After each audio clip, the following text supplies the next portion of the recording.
So welcome from IIT Delhi. তো এটা আসলে আইআইটি দিল্লিতে আমার প্রথম একটা ভিডিও শ্যুট। তো আজকের ভিডিওতে আমি আলোচনা করতে যাচ্ছি, আমার বেশ কিছুদিন ধরেই মনে হচ্ছিল এই মেসেজটা পাঠানো উচিত যে কেন ভালো একটা ফোন থাকার থেকে একটা ল্যাপটপ থাকা জরুরি। তো বর্তমানে যে কোনো কিছু জানার জন্য আমাদেরকে কী করতে হয়, অনলাইনে সার্চ দিতে হয়, তাই না? এবং অনেক পিডিএফ, অনেক ইনস্ট্রাকশন আমরা অনলাইনেই পেয়ে যাই। তো আপনি চিন্তা করেন, আপনার সামনে এতটুকু একটা স্ক্রিন রয়েছে, এতটুক, যেটাতে আপনি ইনস্ট্রাকশনগুলো পড়ছেন এবং জানার চেষ্টা করছেন। আপনি কতক্ষণ সময় ধৈর্য ধরে সেটা করতে পারবেন? কিন্তু তার পরিবর্তে যদি এমন হয় যে আপনার সামনে এত বড় একটা স্ক্রিন রয়েছে, 14 ইঞ্চি বা 16 ইঞ্চি ল্যাপটপ স্ক্রিন, তাহলে আপনি পিডিএফটা পড়ে সেইখান থেকে কোনো কিছু বের করতে পারবেন এবং ধৈর্য ধরে সেই ইনস্ট্রাকশনটা পড়তে পারবেন।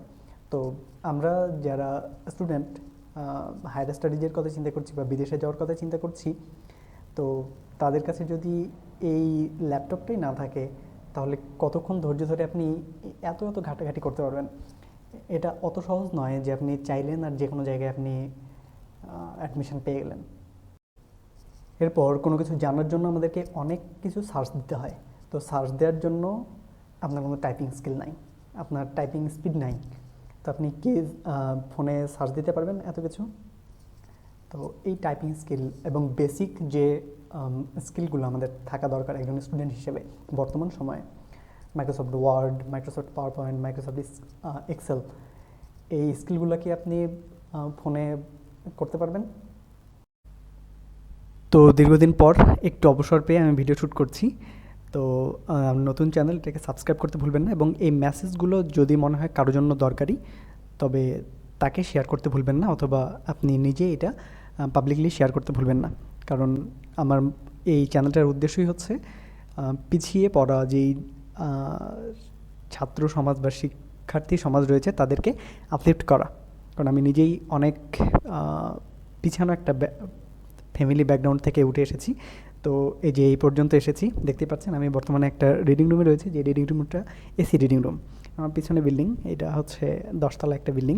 এরকম 12টা হোস্টেল শুধু আইআইটি দিল্লিতে রয়েছে। সুন্দর কম্পিউটার স্কিল ছাড়া, টাইপিং স্কিল ছাড়া এবং ইংলিশ প্রফিসিয়েন্সি ছাড়া আপনি চিন্তাও করতে পারবেন না। সো দ্রুত একটা ল্যাপটপ ম্যানেজ করেন। এবং অভিভাবকদের উদ্দেশ্যে বলবো, আপনার সন্তানকে যদি অনেক ভালো জায়গায় দেখতে চান, বাংলাদেশের পড়াশোনা সিস্টেম নিয়ে আমি কিছু বলতে চাই না, তো সন্তানকে অবশ্যই ফোন কিনে দেওয়ার আগে একটা ল্যাপটপ কিনে দিন। আচ্ছা, ফোনের থেকে ল্যাপটপের কথা যখন আমি গুরুত্ব দিয়ে বলি, তখন অনেকেই ভয় পেয়ে যেতে পারে, ভাই বাজেট পাবো কোথায়, বাজেট তো এত নাই। তো তাদের জন্য বলতে চাই, 25 থেকে 30 হাজার টাকায়, 25 হাজার টাকাতেও আপনি কাজ চালানোর মতো ল্যাপটপ পেয়ে যাবেন। আমি সাজেস্ট করব, এখন আমি যে ল্যাপটপ দিয়ে ভিডিও শ্যুট করছি, এই ল্যাপটপটা কিন্তু প্রায় 2018 সালের ওইদিকে কেনা, এবং এটা সেকেন্ড হ্যান্ড একটা ল্যাপটপ ছিল, সেটা এখনও আমাকে সার্ভিস দিয়ে যাচ্ছে। তো আপনি 25 হাজার টাকায় বেশ ভালো একটা ল্যাপটপ পেয়ে যেতে পারেন। এবং আমরা সাধারণত কী করি, 20 হাজার টাকা বা 15 হাজার টাকা বা তারও বেশি দিয়ে একটা ফোন কিনি। আমি বলবো ফোন, একটা নর্মাল ফোন কেনেন, কিন্তু একটা ভালো 25 হাজার বা 30 হাজার টাকার মধ্যে একটা ল্যাপটপ ম্যানেজ করেন।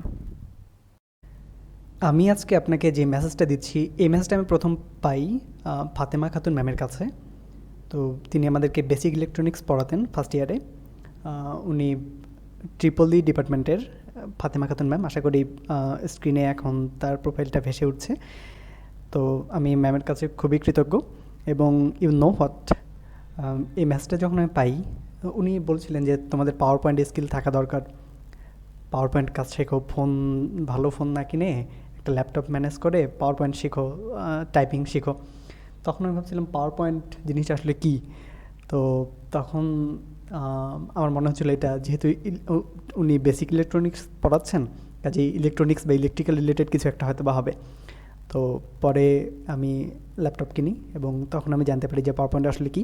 এবং ইউ নো হোয়াট, আমাদের অ্যাট দ্যাট টাইম কোনো ক্যাশ তো ছিল না। তো এই ল্যাপটপটা কেনার জন্য আমাদেরকে আমার যতদূর মনে পড়ে 2% জমি বিক্রি করতে হয়েছিল। সো আপনাদের কেস আশা করি সেটা নয়, কিন্তু আপনারা ল্যাপটপের থেকে ফোনটাকে গুরুত্ব দেন। অভিভাবকদের উদ্দেশ্যে অবশ্যই বলবো, আপনারা সন্তানকে ল্যাপটপ আগে কিনে দিন।